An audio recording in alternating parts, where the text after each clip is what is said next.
대장동 50억 클럽 의혹을 수사하고 있는 검찰이 박영수 전 특별검사의 구속영장을 다시 청구했습니다.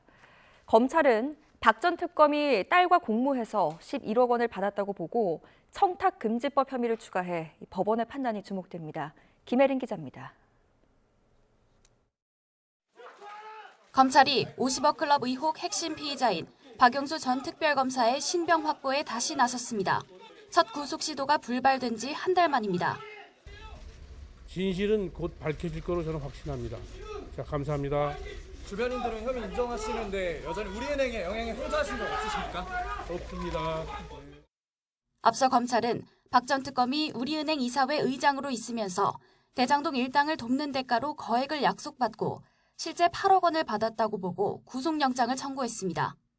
하지만 법원은 박 전 특검의 실제 금품 수수와 금품 제공 약속 여부 등의 법률적 문제를 지적하며 구속 필요성을 인정하지 않았습니다. 이후 검찰은 박 전 특검의 가족과 대한변호사협회장 선거를 도운 측근 변호사들을 압수수색하는 등 강도 높은 보강 수사를 이어왔습니다. 그 결과 두 번째 구속영장 청구서에는 박 전 특검이 딸과 공모해 화천대유에서 대여금 명목으로 11억 원을 수수한 청탁금지법 위반 혐의가 새로 추가됐습니다. 박 전 특검이 국정농단 특별검사라는 공직자 신분으로 있으면서 대장동 일당에게 약속받은 50억 원 가운데 일부를 화천대유에서 일하던 딸을 통해 실현했던 겁니다. 검찰은 또 당시 변협 선거자금 명목으로 남욱 변호사에게서 받은 3억 원 가운데 일부가 선거를 도운 변호사들에게 지급됐다고 봤습니다. 이와 관련해 선거자금을 관리한 이모 변호사의 휴대전화에서 돈 전달 대상과 날짜, 액수 등이 담긴 문자 메시지를 확보한 것으로 알려졌습니다.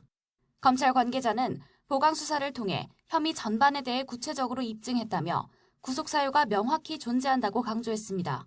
다만 실무를 도맡은 공범 양재식 변호사는 구속 필요성이 크지 않다고 보고 영장 재청구 대상에서 제외했습니다.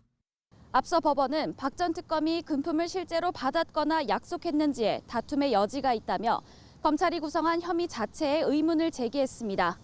검찰이 이번엔 박 전 특검 신병을 확보해 번번이 법원에서 막혀온 50억 클럽 의혹 수사에 성과를 낼 수 있을지 주목됩니다. YTN 김혜린입니다.